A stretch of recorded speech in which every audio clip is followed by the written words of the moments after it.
केबे केबे महिला मानकर शारीरिक संपर्क बनाइबार इच्छा सेते पर्यंत होई न थाए जेते पर्यंत पुरुष साथी तांको सहित फोरप्ले न करिसंती तेबे दिन हेउ अबा राति।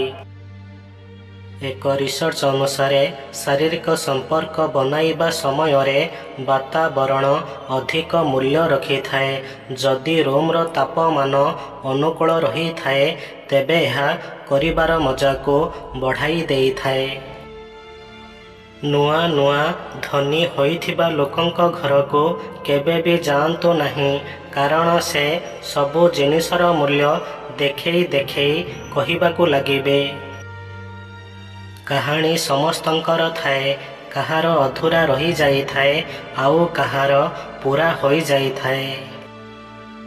जदि आपण करिबा समय रे जल्दी थकी पड़ुछंती बा जल्दी बाहरी जाउछी बा तुरंत ठिया होई संगे संगे सुई पड़ुछी बा द्वितीय थर करिबा पई शक्ति पाउ नाहंती तेबे ही घरोई उपाय निश्चय करंतु। रातिरे हल्का खाद्य खाइबार किछि समय परे गोटे ग्लास उषुम क्षीर रे 3 ରୁ 4टी गोलमरीच को गुंड करी मिसांतु। गोटे चामच खांटी महू मिसांतु व सामान्य हलदी गुंड मिसांतु। यह को चा भली टिके टिके करी पियंतु।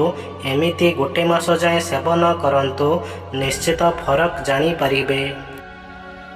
निजको एते योग्य बनांतु कि केही आपणको यह न कही पारंतु कि मो बिना तोर कौन हेबो।